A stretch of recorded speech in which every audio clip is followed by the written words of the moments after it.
starts glowing, and the film starts rolling. You wanna be knowing what you might be in for.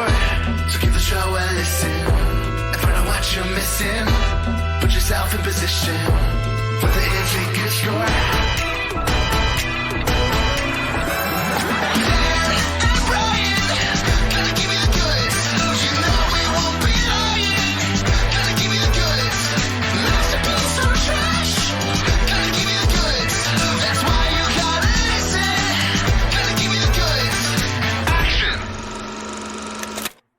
Hi, everyone, and welcome to The Goods, a film podcast. This is Brian. You out there, Dan? I am, Brian. How's it going? Well, welcome. And welcome to you, listeners, if I didn't already say. We're here, like we always are, to talk about a movie. And this week is, in some ways, a throwback.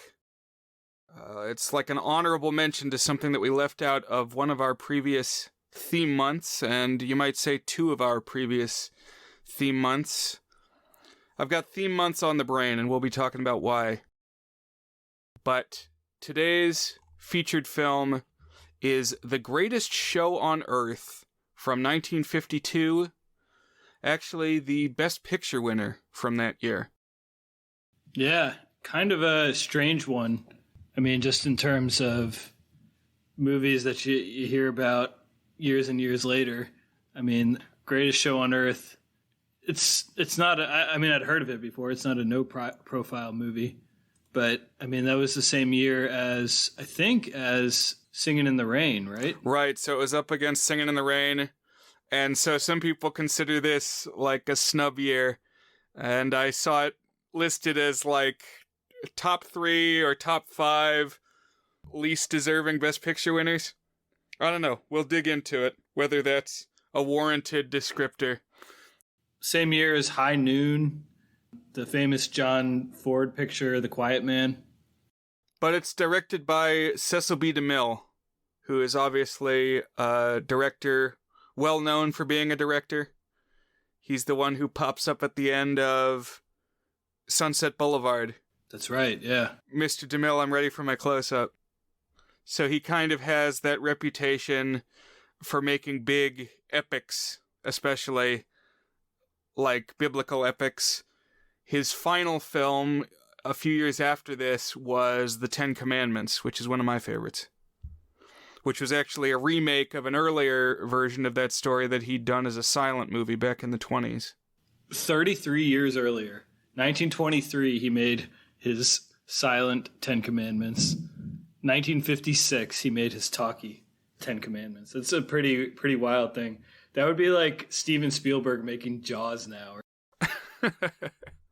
And I'm glad you brought up Steven Spielberg, because what brought this movie, The Greatest Show on Earth, to my attention was that it features prominently in The Fabelmans from this past year, which is a barely fictionalized version of Steven Spielberg's childhood, kind of telling the story of how he got into movies.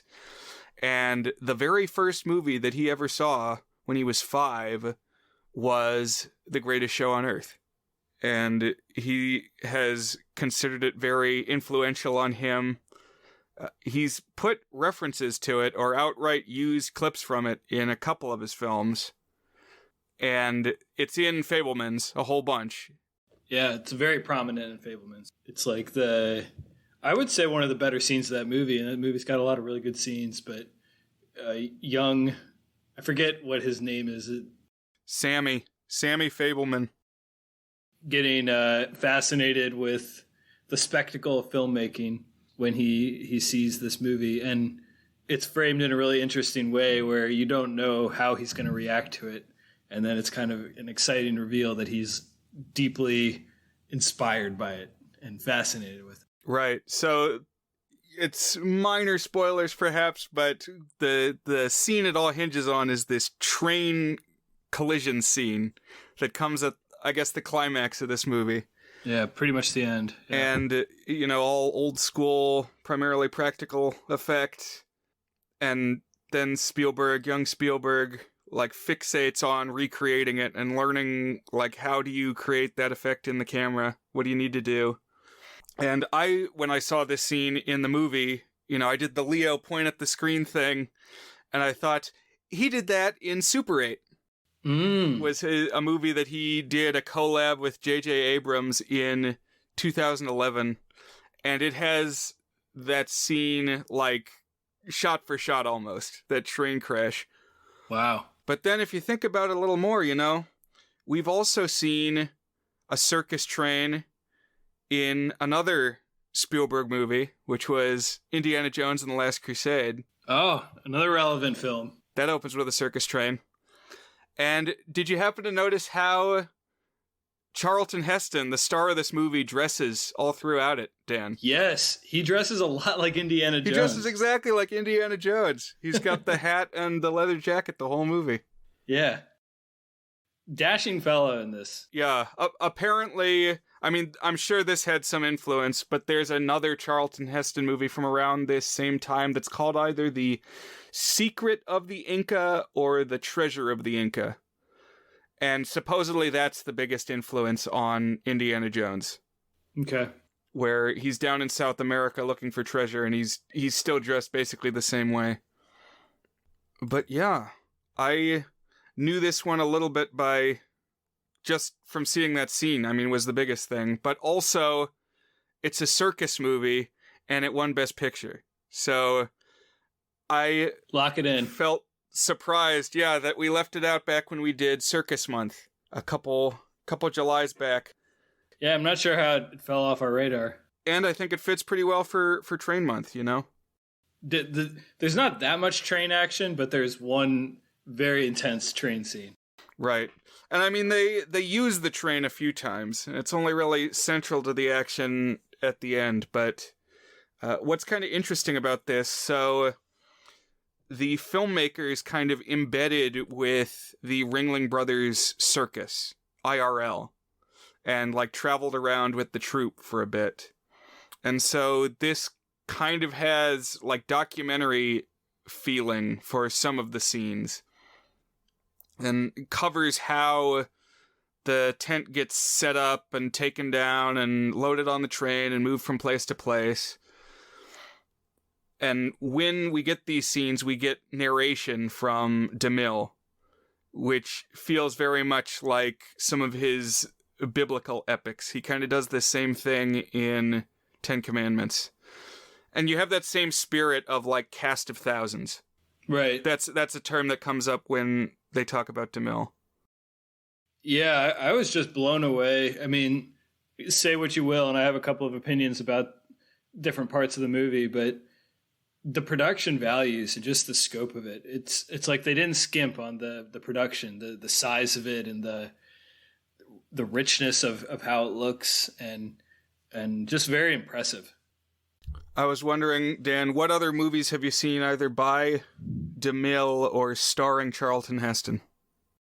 That's a really good question. And I have definitely seen portions of both Cleopatra and the Ten Commandments. I can't say for certain whether I have seen either of them from start to finish. I don't think I've seen any other Cecil B. DeMille films. I don't think so. As far as Charlton Heston, pull up his filmography. Yeah, I'm looking back at the list, and I feel like I may have only actually seen Ten Commandments in addition to this. I think that Cleopatra is probably not the famous Cleopatra, because it says 1934. Oh, that's not... I don't think it's Elizabeth Taylor. I feel like that was like 1960. You're right, this is Claudette Colbert. And I thought that he directed Ben-Hur, but Ben-Hur was actually after he retired. Although, in some ways, it's almost like a spiritual successor to Ten Commandments. It's still got Charlton Heston in the lead, very much a similar style, but that was directed by somebody named William Wyler. Okay. And I think even the Cleopatra, not this one, but the other one, like, I don't know, I think of him whenever I see sword and sandal cast 1,000 epics that go for like 4 hours or whatever. Definitely. And I went into this one thinking it was going to be at least 3 hours, but it's a brisk, breezy 2.5. No, it actually felt long even at that point, I thought. So for Charlton Heston, you mentioned a couple. There's some stealth ones in there that you might not be thinking about, though. Mm-hmm. He gives like the opening narration to Hercules when it's kind of spoofing Cecil B. DeMille, if you recall that, like the Disney Hercules. Absolutely. Yeah, he says something like, "In the land of ancient Greece, in the age of heroes, there lived the mighty Hercules." And then muses interrupt. He's making it sound like some Greek tragedy. "We'll take it from here. You go, girls." Don't. Yes, we have the Disney Renaissance films burned into our brains. I wonder how far we could get on reciting the entirety of Hercules. We won't give that to you this evening. We won't subject you. Yeah. Have you seen Bowling for Columbine? I have seen Bowling for Columbine. Oh, because he was involved with the NRA, right? Yeah, he's the guy who... Well, he's one of the guys who Michael Moore butts heads with there, but he's the... Yeah, Michael Moore is like following him around and he keeps trying to lose him. Like, he kind of sets it up as a good faith interview and then starts blasting him with facts about all the violence that happens with guns. And then Charlton Heston gets mad and I forget exactly what happens, but he kind of storms off or something and Michael Moore chases him around. Yeah. But yeah, he's Moses in 10 Commandments. He was Ben-Hur in Ben-Hur. Also, he's the human in Planet of the Apes. Yeah, I'm just looking at this. He's in more things than I realized. Like, he was in Tombstone, the Western. He was in True Lies, apparently. He was in Armageddon. Really? I guess he did some narration, it looks like. Probably not too much of it. Maybe it was archival or something, but... I remember when that starts off, there's a scene that I think has got some narration similar to Hercules. Like it talks about the asteroid that wiped out the dinosaurs. I'll bet that was him. He voiced the Mastiff in Cats and Dogs from 2001, which was a very not good movie. I don't know if you've ever seen that. I have. I've also seen Cats and Dogs. Very not good. I'm not sure I would give it a 1. It's been long enough since I've seen it. I saw it when I was I must have been at least 13, apparently. Yeah, we might have to dig into it. Maybe it's worth a view. All I'm saying is Charlton Heston month would be an interesting theme month. Definitely. Oh, you know what else he was in? He was in that one, the second version of I Am Legend, Omega Man. There, maybe, yeah. Man, I have so many for October, but we could do Last Man on Earth and Omega Man and I Am Legend. Oh, he starred in Soylent Green too? There you go. Charlton Heston, kind of a big deal. Who knew? Yeah, I remember one time we were at your house actually and playing charades or something, and I put Charlton Heston in the hat, and nobody knew who he was. But now you're gonna know. I mean, that's a hard thing to do charades anyway, but this one was new to me. I wanted to assign a film for an episode that I hadn't seen before, which I haven't done in a while. And it felt like a key piece that was missing. Oh, another thing. So, like I said, this was shot with the actual Ringling Bros circus collaborating. And it was shot in part at their off-season camping grounds in Sarasota, Florida, which was a place that I went to visit back in 2021. I did a Florida trip, and Dan was there for part of it. We went and we visited Orlando and the creative engineering robot warehouse.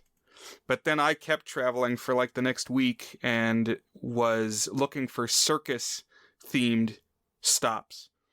And so I actually was in Sarasota and I visited these grounds and the Ringling Circus Museum. They actually had a little tiny car, which they said was the one from this movie. And it's possible it was a recreation and not the original, but the same size, same look. It was playing on a little screen, the clip from the film. And I climbed into the car and I took a clip in the tiny car. Oh, nice. Could dig up a picture of that or a clip of that and put it on the Discord. Yes, join our Discord. You can find it at thegoodsfilmpodcast.com. We've had a couple people join. Thank you for those who have joined.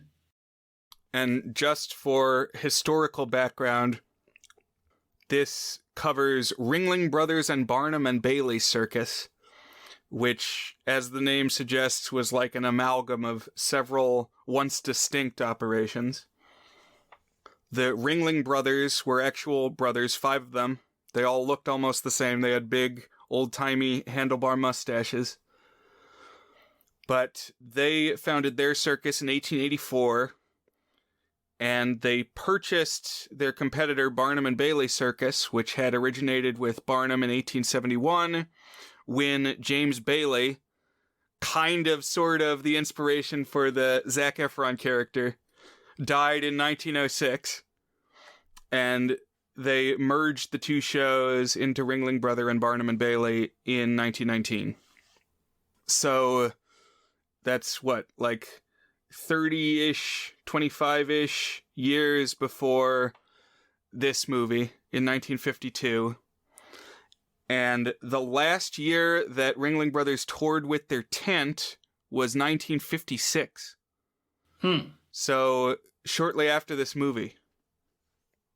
We got some good tent footage in here. Yeah, this is kind of the tail end of an era, similar to how The Greatest Showman in 2017 coincided with the circus ultimately closing. Like, between those dates, 1956 and 2017, I guess they were touring all at, like, arenas, you know? George Mason Patriot Center or Eagle Bank Arena. Like monster trucks. No CGI elephants marching around to singing and dancing. What's that guy's name? Hugh Jackman? Hugh Jackman in this one. Yeah, no Zendaya. But there are quite a few musical numbers that I wasn't exactly expecting in this one. That's true. There are. There's some Christmas music in here. Yeah. And of course, "O Come All Ye Faithful." All day, stay day. I was like, what? We're at the circus. What the hell's going on here? Yeah, it's like I wasn't actually expecting that. Why the hell is there a guy in a Goofy costume walking around? A tribute to Disney. While we're listening to "O Come All Ye Faithful." Yeah, really interesting to see those like old school off-brand Disney character suits. Just to explain the context, there's a lot of clips of just the circus happening, and part of it is people dressed up in Disney costumes, and also people playing music. It's not integral to the plot. I wish that Goofy was integral to the plot. Yeah, there's multiple, like, processions, opening and closing processions of the circus, of just all the acts marching around the rings. Are we ready to dig into what does comprise the plot? Sure. So, yeah, it opens up in Sarasota, Florida, in the off-season of the circus. And our protagonist, Brad, played by Charlton Heston, is the manager of the troupe. So he's not the ringmaster, but he calls all the shots. He, like, makes hiring decisions, and he's portrayed as really knowledgeable about every aspect of the show. He's like a circus perfectionist, and he really, really loves the circus. Oh, maybe he's a Cecil B. DeMille stand-in. It's like this is how he envisions himself as the noble leader. A DeMille insert. It could be. But like in the opening moments, he's going around through the throngs of circus personnel, like giving advice and pointers on everything they're doing. So, like, how to treat a sick gorilla, and like what kind of viscosity to use in your circus wagon axle grease. And he has like an encyclopedic knowledge of all the costumes that the wardrobe department has. So he's just all about the circus all the time. And I think it's like I was starting to wonder, like, is he circus sexual? Like, he doesn't seem to tick the way a normal man does. Yeah, there's something about him. His wife is the circus. His wife and his life, I suppose. Yep. Is that a term that you invented just now, Brian? Yes. So the circus's owner, who at this point is like a grandson or grandnephew of the original Ringling brothers, and this was an IRL circus owner, John Ringling North, he wants to scale back the tour for this year's circus season.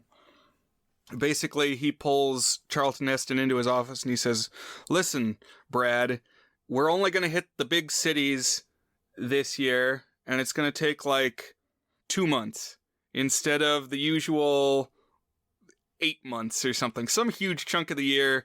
I guess normally the circus would be going around to every podunk town." And that's kind of the classic image that you envision in American history, that the day the circus comes to town is they blow through some little community. Right. Like a fever dream almost. Right. So that's kind of the tradition. And if there's one thing Brad loves, it's circus tradition. And he says, no, we have to have the full season. And I mean, part of it is that there's 1,400 people who work for this thing. So he doesn't want to see them put out of work. The show must go on. And he's ultimately able to lobby for this full season because what he pitches is that he is going to hire a big money draw star act. And this act is the Great Sebastian, a trapeze star. And I was kind of wondering, where is this trapeze star performing anyway, if he's not with your circus? Is there like some rival circus? Or like maybe he's international. He's got a little bit of an accent. Maybe he's in Europe. That's a good point. Yeah, I'll bet that's what it is. You know, like Jenny Lind in Greatest Showman. But I kind of like the idea that he's like a free agent. Like, he does his own trapeze. Speaking of Jenny Lind from The Greatest Showman, with that song, "It'll Never Be Enough." My daughter, my 5-year-old, did a dance program, and one of, not her class, but a class that practiced at the same time, did their recital number to that song. And so I heard it like once a week, every week, not even the entire song, but like a minute and a half snippet of it for like 4 months on end. So it's ingrained into my brain. Oh, wow. I've heard Greatest Showman needle drops in a lot of places over the last few years. Just like at weddings, I've heard instrumental versions, and like in food courts over the loudspeakers. It seems to be in the culture. There you go. Circus lives on. That's right. But yeah, they're going to get this guy, the Great Sebastian. Before we dive in here, we're like, not even a half hour into the movie at this point. Probably like 15 minutes into the movie. And so far we've talked about like greasing wagon axles and like what are the economics of scheduling different stops at a tour of the circus. It's not exactly like getting the blood pumping as a rousing opener. Yeah, this is a lot about the logistics of the circus. Right. Some nitty gritty. Which, yeah, I feel like, you know, Cecil B. DeMille talked to somebody behind the scenes and was just really impressed with the whole operation. You know, he loves large-scale projects where you get big groups together. And I think he felt a kinship and kind of wanted to capture the grandeur of the scale. You know what? You know what that makes me think of when you say it that way, and I think you're right? It's kind of like James Cameron with the Titanic. And we've been thinking about and talking about the Titanic because of the mini sub that went down to explore it, and unfortunately it imploded and everyone on it died. But there's been a lot of headlines about the Titanic this week. And, you know, part of the appeal of that is that James Cameron just thought it was super interesting.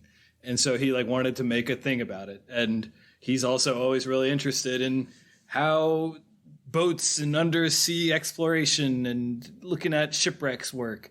And so he fit all that nitty gritty into a movie. But I think he did a little more He accomplished a little bit more with the dramaturgical elements than Cecil B. DeMille Right. did Though, here. yeah, Titanic, also a Best Picture winner that we've covered here on the show. That's true, yeah. I think I looked at the list and we've addressed like 6 of them, I think, Best Picture winners. There was Parasite and It Happened One Night and a few others. The Apartment. Mm-hmm. What else? I don't know. Look at our list. But yeah, always good to check another one off the list. This is not one that I had gone out of my way to see. Right, me neither. But I figured I sat in the car, so I got to see the movie.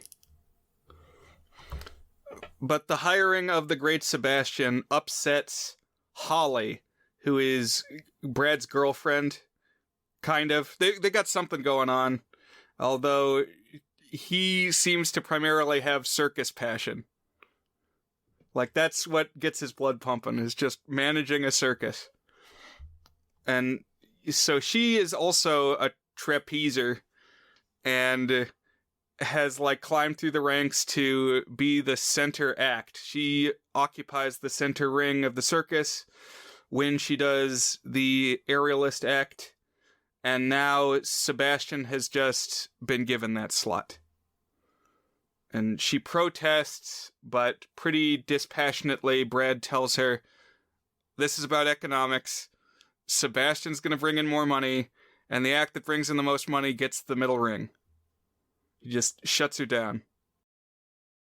And so this is kind of a start of like the human melodrama. So there's kind of 2 parallel tracks going on here. One is the logistics of the circus, and then one is the human melodrama. Just a lot of, I guess this kind of character is an archetype, but kind of like the stoic guy who can't profess his feelings. You know, he's too much of a manly man to really say that he cares. And I think the movie was trying to go for that, but you're right. It just kind of came across that he was a circus weirdo with a cool Indiana Jones hat. Yeah, so pretty soon Sebastian is going to show up and create this like love triangle, love quadrangle. But they're not the only human element of the story, because we've got this supporting cast of other circus performers we keep checking back in on. So one is Angel, who is a woman who performs with the elephants. And pretty early and repeatedly, she expresses that she is interested in Brad. But I don't know why she initially thinks they can't be together. She's like, oh, Brad is virtuous and I have a checkered past or something. It's like, I've been with a lot of men and he only loves, you know, he's like weirdly chaste. So I don't know exactly, but that's her deal. I didn't quite get it. Yeah. He's a one-woman man or something. That's what she says. Yeah, that's her wording. And then Jimmy Stewart is in this movie as a clown named Buttons. And I didn't even realize it was him until he talked and he had the Jimmy Stewart voice.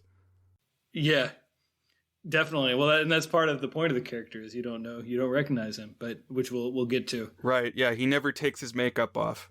He's full-time clowning 24/7. He definitely thought he was in a different movie. In my opinion, a better movie. This is like all of a sudden Jimmy Stewart playing a doleful clown when you have this. Just, it doesn't fit in with anything else. There's a lot of like mismatched pieces to this sprawling film. Yeah. There's a character named Klaus who is the elephant trainer. And he kind of considers Angel to be his girlfriend, but she refutes this repeatedly. And then a pretty prominent character, even though I didn't really think she ever did anything, was Phyllis, played by Dorothy Lamour, who still had a lot of fame coming off of the Road 2 series, which she starred in with Bing Crosby and Bob Hope. So, like, Road to Morocco and Road to Bali. I think they made like 6 of them through the 40s and into the 50s. So, you know, she was a marquee name, but mostly what she does in this movie is she sings. She's always brought out to sing the songs. And she also has something called an iron jaw act, which is like she bites down on a rope and hangs by her teeth. That sounds brutal. And yeah, Holly and Phyllis are not circus star names. Like when you got Angel and Klaus and Sebastian, those are good circus names. You don't put Holly as the center act on a circus poster. You just don't. I don't know. A lot of old fuddy-duddy names popular in the 30s and 40s and 50s. But Sebastian finally gets to the circus, and he's got an escort of police cars, he says. But the police say, you broke like 10 traffic laws racing across town to this circus grounds. And Sebastian's like, well, my new boss will pay those traffic violations. So he's causing trouble from the start. Yeah, good introduction to him in the sense that we immediately have a sense of what this guy is.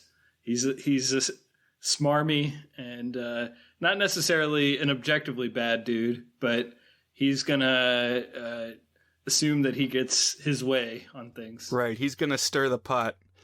And even before we ever saw him, he's had a reputation that precedes him, because when he gets his name brought up in this planning meeting at the start, some of the executives say basically that he's a womanizer, that he'll sow domestic unrest. He's a Casanova, and he's just going to cause drama. I didn't quite understand. They're like, you can't have a successful show with him. I didn't really understand why. They didn't give a good reason why. He's a pot stirrer, I guess. Yeah, I didn't get why it would be bad either. But then, after the meeting, then you hear the women talking about him too. And they, a bunch of them have met him before and kind of have a past with him. And so, I don't know. It's going to cause showmance issues. Isn't that, we've talked briefly in the past about that. The, theater kids, they have showmances. Getting involved in while putting on a show, yeah. All this is kind of complicated because, with the exception of Jimmy Stewart, and I guess Dorothy Lamour, who looks a little different, they all just look like normal actresses. Like they're generic, handsome Hollywood people. And they put on a lot of different costumes. So there's a few times I was like, wait, which character is this? I lost track. Yeah, that's a good point. There are a lot of quick changes. But when Sebastian learns that he's upset Holly by upstaging her, taking the center ring, he offers to give it back. And that kind of charms her. And she's driven further from Brad when he's like, no, I already told you how this is going to be. Sebastian is in the middle ring. He's firm on that. He knows the circus that he wants to run. And through this process, Sebastian kind of hones in on Holly is going to be the target of his affections.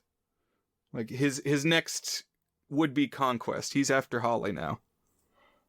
And the two of them then kind of amplify their rivalry in the ring. So they're going to kind of battle to see who's the best trapeze artist. And as this duel builds, it both draws in larger crowds, but also kind of necessarily results in them upstaging each other with more and more dangerous high-wire tricks. These scenes are shot in a really interesting way because it alternates between close-ups where it's just the actors and I guess it was a green screen or something strange. And then it also zooms out and it has what are, I thought, pretty clearly doubles doing the actual trapeze work. Right. So this movie is going to lose a point or maybe even 2 full points for me because it has just the worst green screen I've ever seen. Just saturated. It's almost constant. Things are being green screened in and it's early Gauntlet. There's even a scene where there's characters standing by a a paddock or something. Like there's animals behind a fence, and they're green screened to be standing by this fence, and there's cuts happening behind them. Like whatever footage is back there is cutting, and they're staying still. It's like, oh my God. Oh, wow. I didn't notice that. That's pretty bad. Yeah. Don't look at their hair. The hair is where you really notice the green screen edges. Right, they've got a green barrier, especially if it's like blonde hair and you can see through it. Yeah, that definitely threw me. I've never seen that in a movie. Oh, to be fair, I mean, this must have been super early to even be able to use green screen. In 1952, I didn't know they had it back then. But, like, yeah, there's a scene where you can just see through the actors. They're, like, transparent. Really weird. Huh. And, you know, Brad is kind of rolling his eyes at these antics that are endangering his precious circus. Yeah, because the things they're doing, it's like doing a headstand on a chair, on a trapeze with no net underneath. It's insane. Yeah. Pretty risky. Also, we're getting some, like, mystery building about Buttons the Clown, Jimmy Stewart, because he keeps doing things that require medical knowledge. Like, he can make casts and things. And they're like, oh, that's interesting. And he never takes off the makeup, and he never talks about his past. And, like, he seems to let his guard down around Holly, but he still is not, like, given specifics.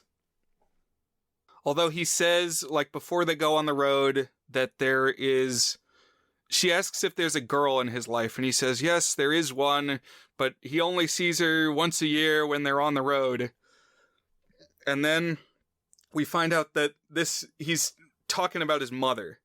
And she, like, meets him outside the tent or in the bleachers after a performance, and she whispers to him that the police are on his trail.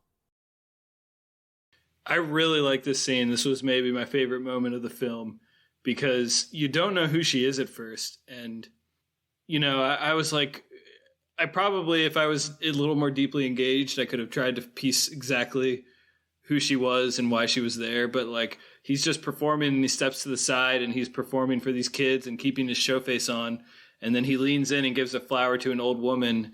And I don't know who this actress is. She's an older woman, and she's like, her eyes are misting up at him approaching.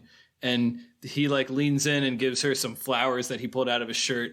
And they, like, they have to say hi and express affection for each other. But she also needs to say that he's in danger. And it's, like, much more emotional content in this, like, 2-minute scene than anywhere else in the movie. There's a lot of, melodramatic emotion in all the Buttons scenes. But pretty soon the clues get less and less subtle that what his backstory is that he was a doctor who had to go on the run because he was responsible for the death of his wife, like, under his medical care or on the operating table or something. They find, like, a newspaper cutout amidst the sawdust that says that this doctor went on the run. And Wikipedia says it was a mercy killing. So I guess that he euthanized her to minimize her suffering from a terminal illness, because they do say that she was sick. But how clear was that in the movie? Not clear to me. I didn't catch it. I just thought that I didn't even know what it was. Like, did he mess it up? Was, like, it a malpractice thing? I don't know. That's kind of what I assumed it was. Or, like, I don't know why it would be this specifically, but he, like, helped a mob or something like that. That maybe just what ran through my head because I didn't have too much to latch on to. Yeah, I couldn't really tell. It was weird. What do they say? It's like, he killed what he loved. It's like, well, what does that mean? I need to know more about this so I know how to feel about this character. Yeah. But he seems to have a good heart. I mean, he's Jimmy Stewart. And everybody seems to like him, and he's good at what he does, both as a clown and a secret doctor. Not every Jimmy performance is just him being Jimmy Stewart, but here he's squarely in, oh, we like him because he's Jimmy Stewart. He's got a clown makeup going on, but, he's still, he's got that homespun charm to him. The trapeze rivalry continues to build to the point that Brad says, if you guys are going to keep showboating, I'm going to put a net under you. And he does. And then cavalierly, Sebastian, he's like the great Giacomo. The great Sebastian needs not a net. And he slashes through it and then promptly suffers a catastrophic fall. Yeah. The next time. Yeah, he flips off the trapeze through a hoop and then just comes crashing to earth and gets smashed, they say. I smashed him! But, honestly, he comes out of this better than I thought he was going to. He's smooshed down there on the floor and they kind of shuffle him out. And, of course, Buttons is on the scene to provide medical attention. It is a little gnarly. They put on some fake wound makeup that they made crisscrossed like the net.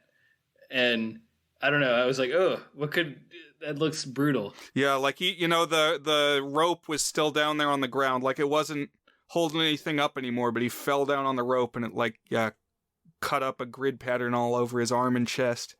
Yeah. But you're right. He just gets up and he has to be walked to the ambulance, but he's still alive, Yeah, it's like he fell 50 feet. I think you would have your world rocked a little more. Yeah, it's like he sprained an ankle or something. But what this scene reminded me of, have you seen Ben-Hur? That's another one that I've definitely seen significant parts of, but maybe not the whole thing straight through. Because during the famous chariot race, which is the most iconic scene from that movie. Oh, yeah. Mm-hmm. He's got all throughout the story a rivalry with this Roman dude, and they battle each other in the chariot race, and then during the chariot race, the asshole rival guy is he stops whipping his horses and he starts whipping Ben-Hur, and then Ben-Hur grabs the whip that he's whipping him with and is yanking him around, and then the rival falls out of his chariot and goes under the legs of his horses. And that effect, oh my gosh. I mean, I'm sure they just threw a dummy down there. It looks really good, though. It looks like he just got obliterated by a bunch of horses' hooves.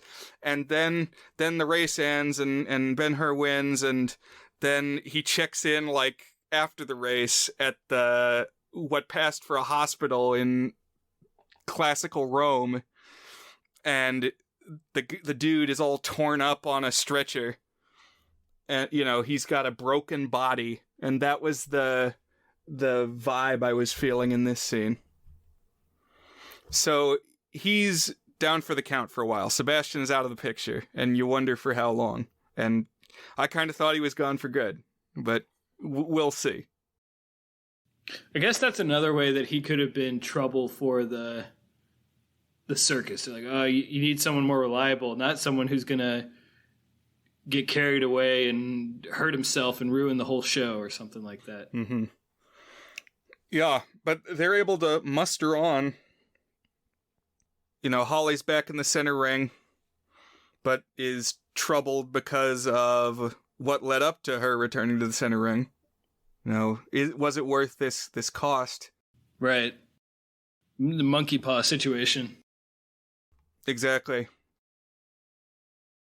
One other thread that we revisit a couple times, there's this carny named Harry who runs crooked midway games, at the periphery of the fairgrounds.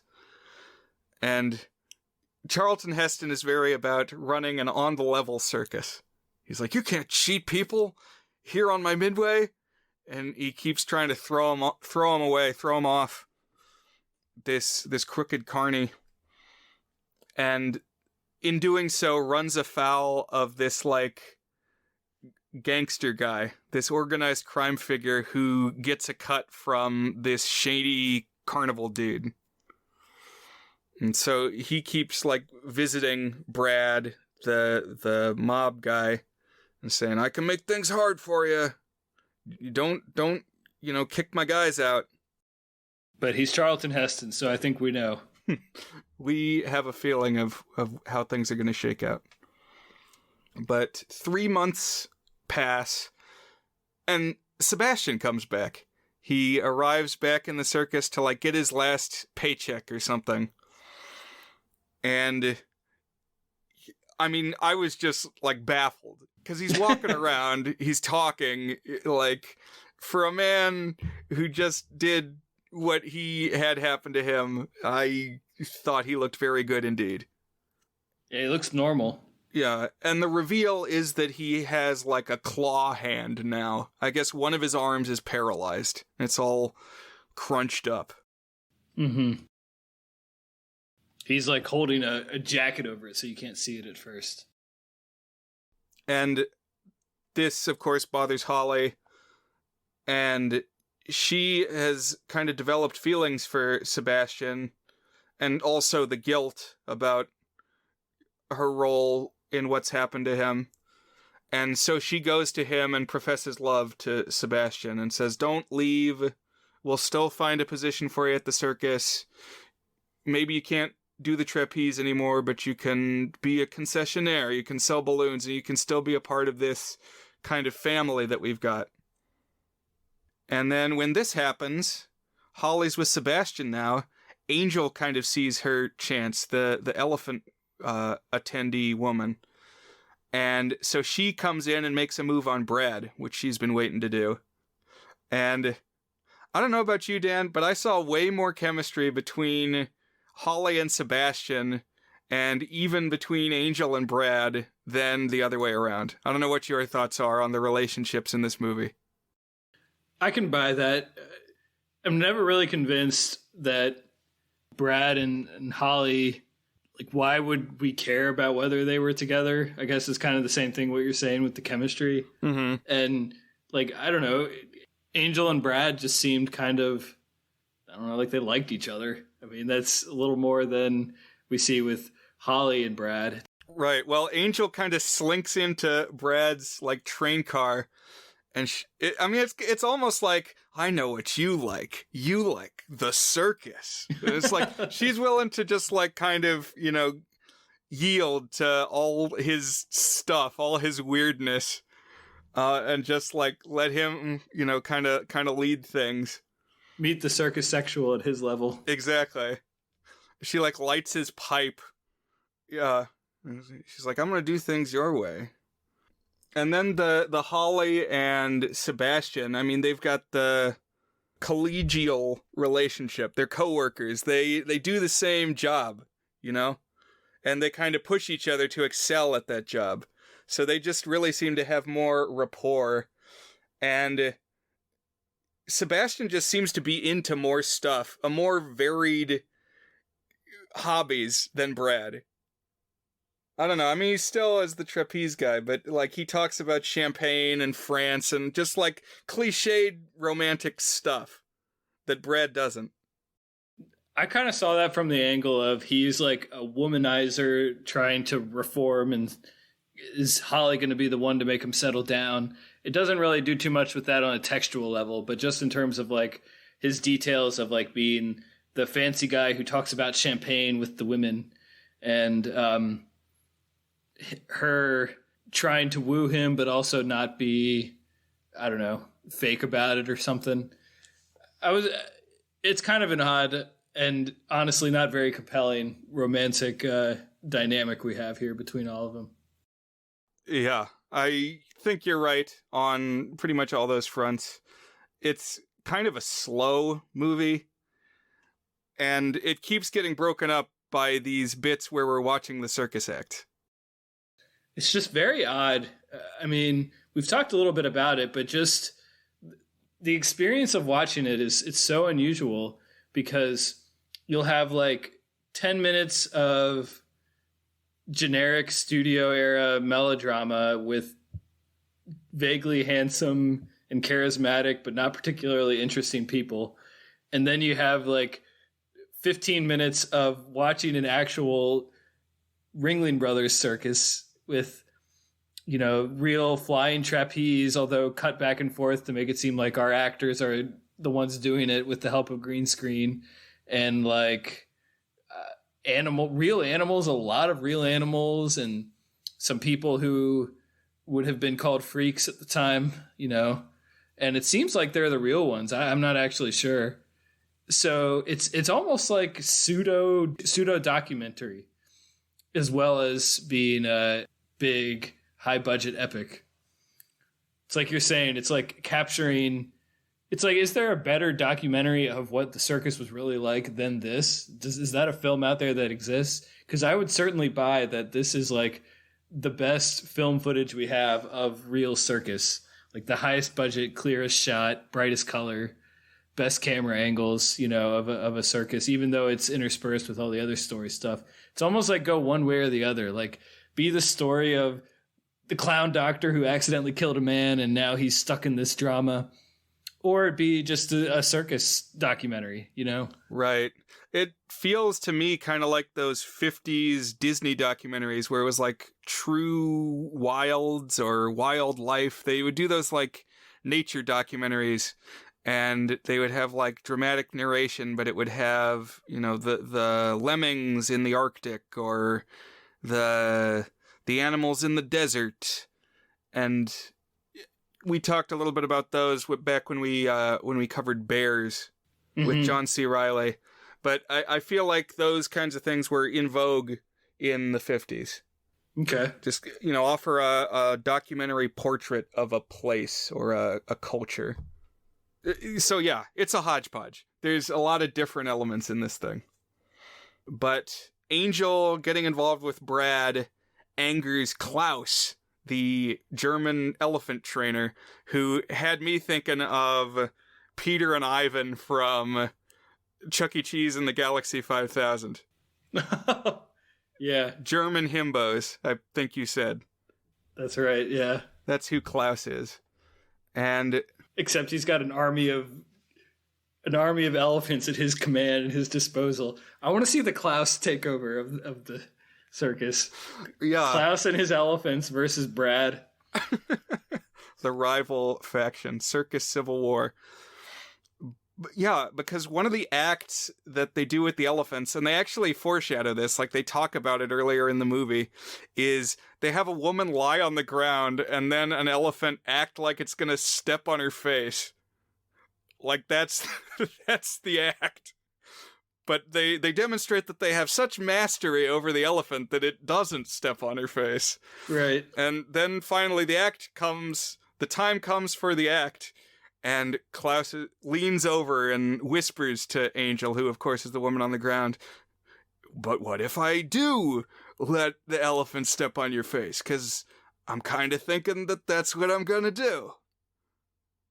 And we linger in this tension for a moment before Brad jumps in and says, "Klaus, you're fired. You damn elephant tyrant." Get your damn dirty paws off her, you elephant. But he, like, it's lucky that Charlton Heston has such a knowledge of every aspect of the circus, because, like, what if he didn't know how to control the elephants? It's like, you couldn't just jump in the middle of this thing if you didn't. I'm imagining the Simpsons episode Cape Fear, when Sideshow Bob gets squashed by a parade coming through and all the elephants step on him and he gets like cartoonishly squished down. So now there's a few people who have bones to pick with Brad. A few people have been thrown out of the circus unceremoniously. And soon they're going to start teaming up. But before we get developments on that front, word starts coming around that the cops are closing in on Buttons. And we find that it seems like pretty much everybody knows that he's the secret killer doctor. Like, Charlton Heston knows, Holly pretty sure knows, and they're like, "Oh yeah, he's that guy, but we like him, so we kind of want to give him a chance to escape the net closing around him. And so they kind of tip him off, but between now and the next stop of the train, you should lie low and try to find a way out of this. Oh, another development is that Sebastian has started regaining feeling in his hand, his damaged hand, and Buttons says this is a sign that his injury may not be permanent. He may be able to regain the function of his arm. Mm-hmm. I kind of laughed every time he pulled out his hand. He's like holding it kind of, I don't know, it just looked kind of goofy. Like he's holding his hand really stiff and they put like gray hand makeup or I don't know, something on it so that it looks kind of rotten or something. But he's just kind of holding it there all stiff. Right, it's like corpse pale. Yeah. It's a hand. You put hand makeup on it. I don't know. What would you call it? I mean, I think I would just call it makeup. But, yeah. So at this point, like, things are a-brewing. Everybody's got, like, that next point that they're trying to get to. So, okay, well, Buttons has to get away. Sebastian has to recover the use of his hand. And everybody gets on the circus train to go to the next stop. And now is when we get this scene that was in The Fabelmans, because Klaus and Harry show up together in a car, and this is the carny and the elephant trainer who both got thrown out by Brad. And I guess their plan is that they're going to rob the pay wagon, is what they say. There's like a car on the train that has, it's like the armored car. It's got the money that would be used to pay the circus performers. And so they put like a road flare on the track to stop the train. And then while Brad and the Muckety Mucks running the circus are like, what's going on? Why'd the train stop? They're sneaking around the back to pilfer the payroll. But I guess the circus has two trains, because there's another train coming up behind the first train.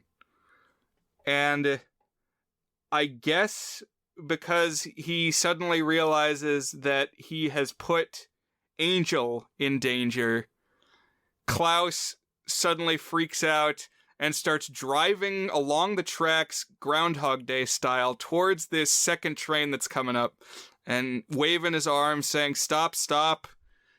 And the second train does slow down, but still obliterates Klaus. Just the little model car just goes flying and also slams into the stopped train. So what are we seeing here, Dan? Yeah, it's pretty wild, and it's kind of out of the blue because the spectacle in this movie has been entirely contained within the circus. If you want to talk about the spectacle of this movie, it's, hey, here's elephants. Hey, here's trapeze. Hey, here's, I don't know what else. Disney characters marching around and people in fancy outfits and stuff. And so it's like, I don't know if naturalist is the right word, but like it's very within reality in general. And particularly in the established reality of like, hey, we're at a circus. And then all of a sudden, in the last 20 minutes of the movie, it's this like special effects train flying off the tracks, cars flipping over, and you see shots. It's almost like a disaster movie of like people grabbing the curtains as the train flips over. As there's like animal cages busting and animals are coming out and just this massive debris. And I was like, what movie are we even watching here? Like, what is going on right now? But it's also probably the best scene just in the entire movie in terms of like being exciting, like having really cool stuff on screen that you're like, oh, this is a movie. Wow.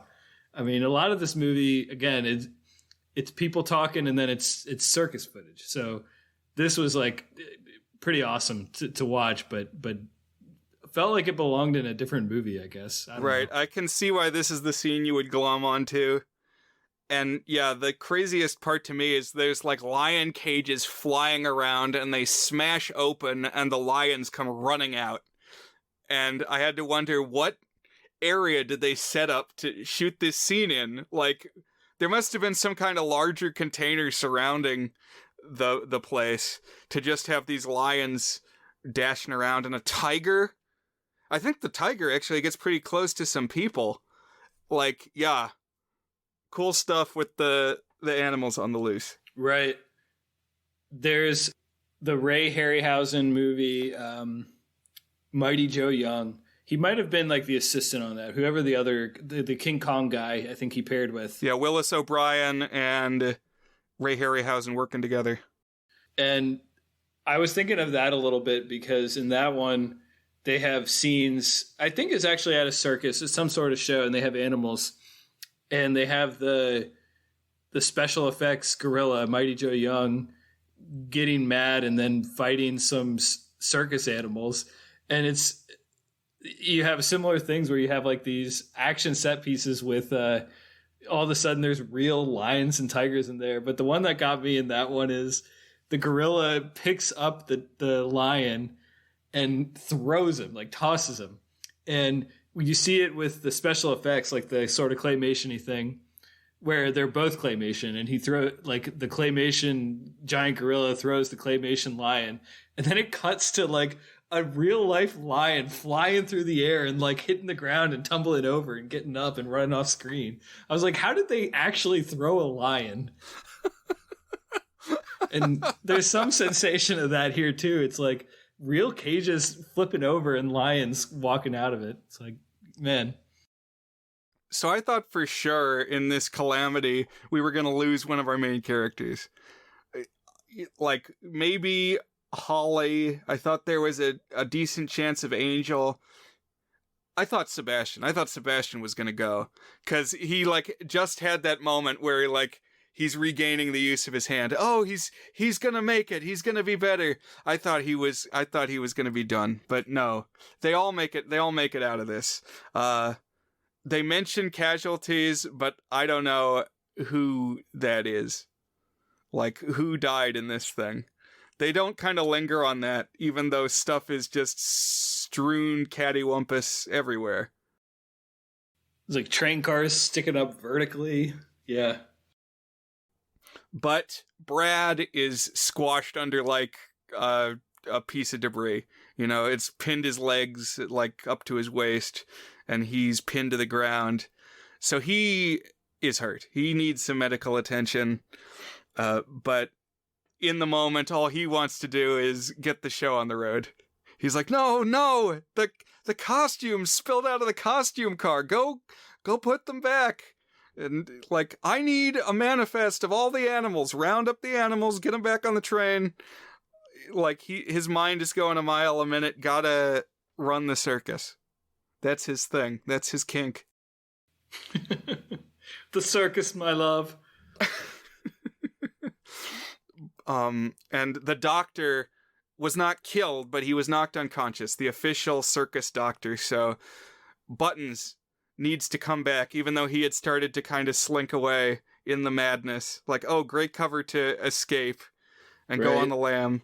But he is won back to come and treat Brad. Yeah, there's a moment where I think it's Holly tries to convince him to go treat Brad, and Jimmy Stewart does some real acting, and it's like, wow, he just belongs in a different caliber of film than everyone else we have here. I mean, you know, they're all kind of doing their own big spectacle acting, and then you have Jimmy Stewart doing real acting. It's like, it's just different. Yeah, I kept getting choked up with various things that Jimmy Stewart would do. I know, he's so good, and he's touching. On the other hand, Charlton Heston, I think, was the basis for, like, Calculon, the over-the-top actor robot on Futurama. And I watched this with my dad, and he pointed out that he has a lot of the same mannerisms in this movie as he does in Ten Commandments, where he'll, like, grab a woman and hold her by the shoulders and kind of stand behind her in this, like, you know, the perfect angle to, like, get his face. And he's always delivering these, like, enunciations. More, you know, kind of like an old-timey stage actor than an emotive film actor. Right. I think he looks like the football player Tom Brady a whole lot in this film. I usually think of him as looking a little bit older than this, but he reminded me of Tom Brady. He's got like the massive jawline and you know, the perfect hair and all that. Right. What is kind of interesting here, so Buttons is treating him, and Angel comes up with her elephant to lift the weight off of him, and he's got like a severed artery or something. He's bleeding a whole lot. And so everybody has to kind of come together like he needs a blood transfusion, and the person who has the type of blood that he has is Sebastian. So they kind of have to put their differences aside, and Sebastian is help saving him, and Buttons is helping to save him. And then the detective who's been chasing Buttons walks up, and he has to like help also. They're doing this procedure where they have to like count and pump the blood at a certain rhythm, and so he's helping Buttons with that, even though they're ostensibly enemies, working together on this common goal. We'll save the circus sexual. And yeah, then Holly, the way she's going to contribute is they kind of have a switcheroo between Holly and Brad. Like, Brad is realizing that, oh, maybe it is important to have human connections and, you know, have more in your life than just being a circus manager. But then Holly suddenly is gripped with a fervor that the show must go on, even though there's like shredded metal and spattered blood everywhere. It's like, what we need right now is to do our show. And so she rounds up like everybody who's still alive, I guess, and marches them into the town on an impromptu circus parade to advertise that they're going to have a circus performance. Yeah. I mean, it's kind of a common trope in romances. It's like the personalities of the two kind of meet somewhere in the middle, but it did feel very awkward here. Not very elegant. Yeah, and to me it's mostly that there's dead people lying around. There's like smoke billowing out and like blood splattered. Organs on the ground. Yeah, this might not be the best time. Like, I'm pretty sure there's still some loose lions. But yeah, sure, bring every town USA out here. And so, yeah, there's like this final circus parade music number where you can see through Holly because of the green screen, and she marches everybody back in this like triumphant climax. Meanwhile, like, Buttons and the cop were able to stitch up Brad, so he's gonna live, and then the cop takes Buttons away. Like, he squandered he sacrificed his chance to get away, and now he's in custody, I guess. I kind of still want to know more about what exactly his deal is, but he's been apprehended. Yeah. Give me a version of this movie that's an hour shorter, but it just follows Jimmy Stewart, his character. That'd be a much better movie than this. Right, yeah, if we see the Buttons' first act, see what led to him being there, and then he's the clown, and have that be what we follow. I think that would have been better, yeah. But the improvised circus show is a hit. Oh, and just kind of as an aside, Sebastian and Angel get together. They're like, so we had a thing once. We could have a thing again. And she says, okay. Yeah, it was kind of out of the blue, too. Okay. And then it was over. Greatest Show on Earth from 1952. Outstanding thoughts, Dan. Qualities we maybe haven't commented on yet. So there's one thing that appears on screen like 10 times, and I just could not figure it out. It looked like really miniature elephants. And I'm talking like 2 feet high elephants, like the size of a small dog. It was dogs. It was dogs in costumes. Okay. That's what I thought, but I just couldn't tell. It looked pretty good. It's good costumes on the dogs. I just also want to shout out the really good costuming. The colors are really bright. It's kind of a feast for the senses in that regard. It's like there's always just a lot of detail in some aspects of the production, more so than the writing and the story, which I liked.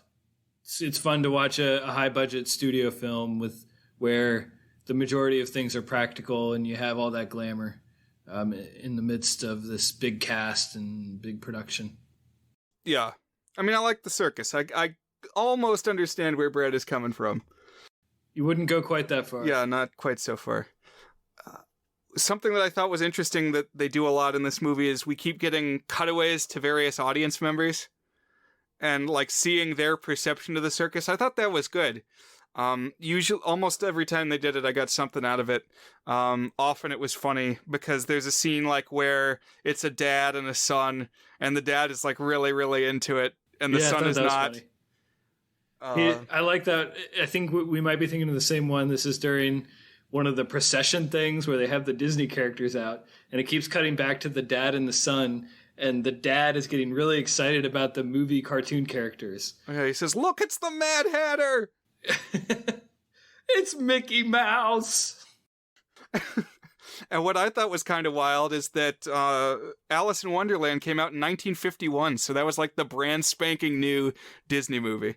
Yeah, that would be like the Encanto characters appearing. Exactly.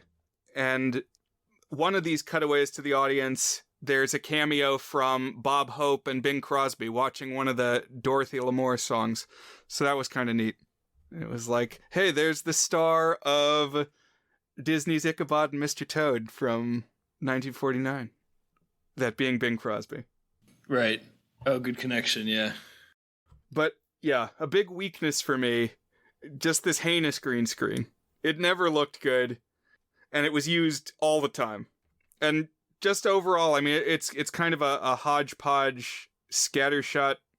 I mean, that's maybe too harsh, because the production values are high, generally. A lot of which seems to come from just being boots on the ground with the actual circus team, and just having this access. So there's a lot that's cool, but it never really comes together as a cohesive whole. Right. Yeah, I kind of wish it had leaned more into just, here's some really freaking awesome circus footage, and like, don't bother me with green screening in the Hollywood actors. Just make it, you know what? Why even hire Hollywood actors? Just bring the trapeze people. Let them be the stars of the movie, you know? Then we can see them actually doing this stuff. I think that has potential too. Just even to make it more of a documentary could have been good. Make it like C for Circus or something.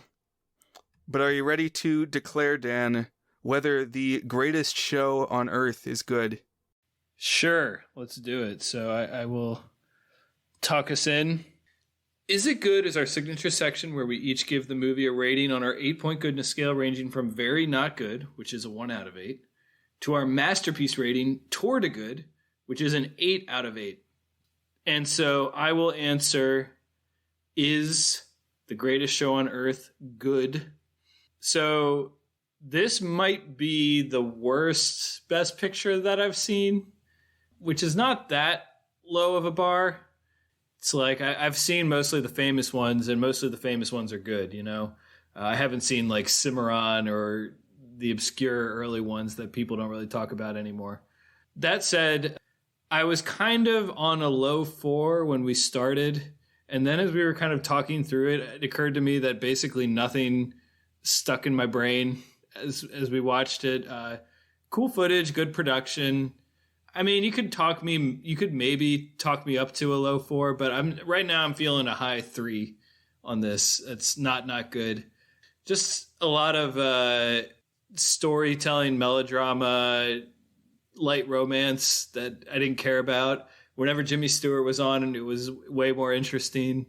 That train scene alone, though, might be enough to get it right up there to the 4. It's real close, I would say, for me, between a 3 and a 4.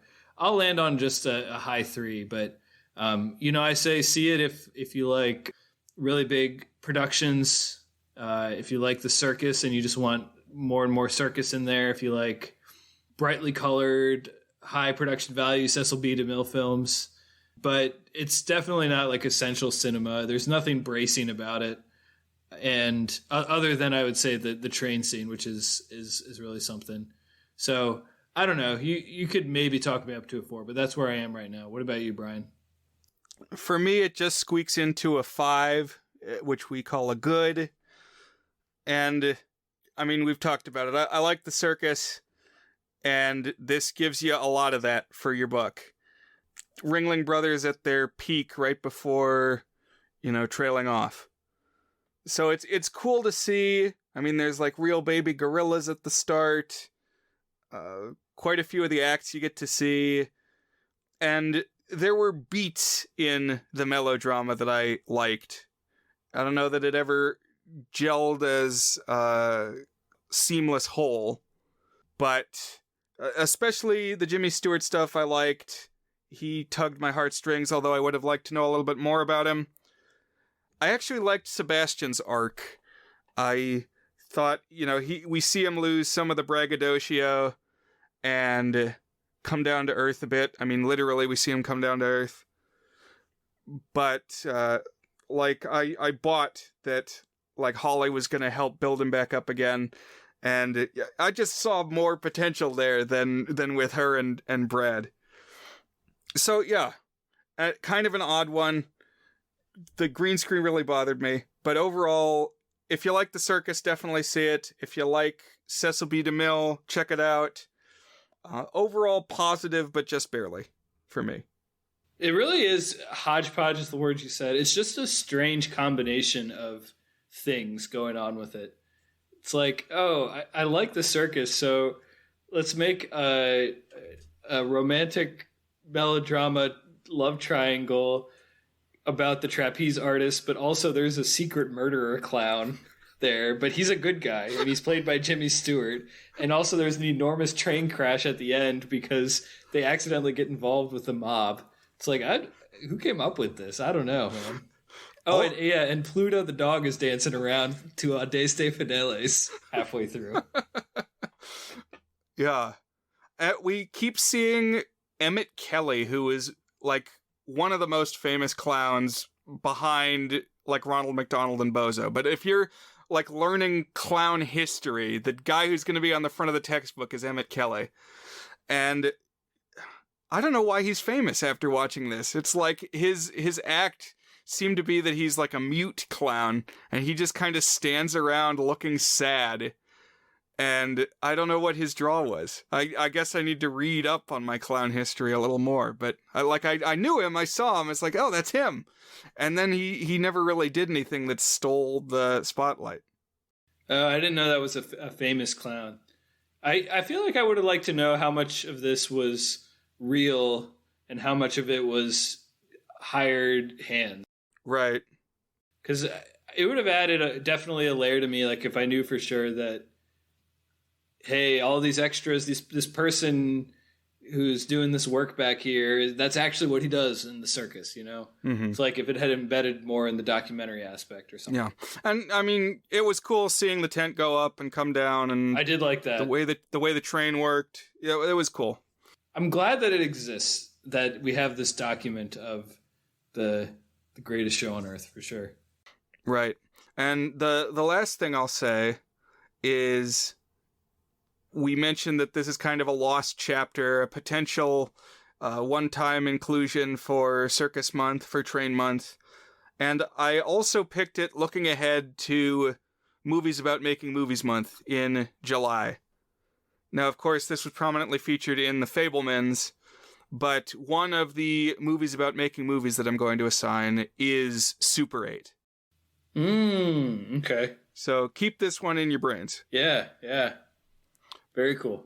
But Dan, what is up next from you? Well, we have an exciting one on the docket, Brian. So a couple days from now, to celebrate my birthday, we've been talking about it on the pod.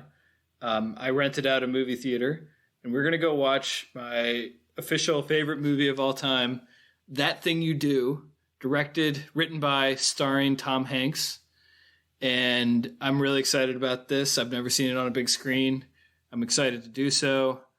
You're going to be there, I think, and a few of my other friends. And I decided to bring my kids as well. It'll be their first time seeing the movie. And Brian, I don't know exactly how we're going to swing it. I think if we can make it work, I'd like to break my discussion into two parts. I'm going to indulge myself, force you to indulge me as well. And the first part we're going to do is kind of a normal The Goods episode. And the second episode will be a mini extravaganza around lots of ephemera related to that thing you do. We'll take a look at the extended edition. We'll take a look at the reunion they did for COVID. We'll talk about Adam Schlesinger. So it's that thing you do. It's my favorite movie. I'm excited to talk about it, and I'm going to talk about it. So this will be very fun, Brian. So thank you for joining me this Sunday. And listeners, I hope you're excited. Are you looking forward to seeing the movie again, Brian? Yeah, it's going to be a deep dive. I'm looking forward to it. So I think last time we spoke, you had only seen the extended edition. So I think this is going to be your first time seeing the theatrical cut. So we'll talk a little bit about that. Okay. Yeah, I would have to look back at our notes as far as what I remembered being in the movie. I have seen it. Okay. 100% I have seen the film. I think you left a comment when I wrote about it on our old blog. So I do remember you saying you'd seen it. So, yeah. All right, Brian. Well, happy birthday again. Again. Thank you. Yeah, you came over on my actual birthday to my house, and we played, what's that game called? Beyond Balderdash. And we watched the play that my daughter wrote. So, and some I Think You Should Leave sketches. It was a good time. And so will this be. Yeah. All right. Thanks, Brian, and thanks, listeners. Adios. Thanks, everybody. Bye.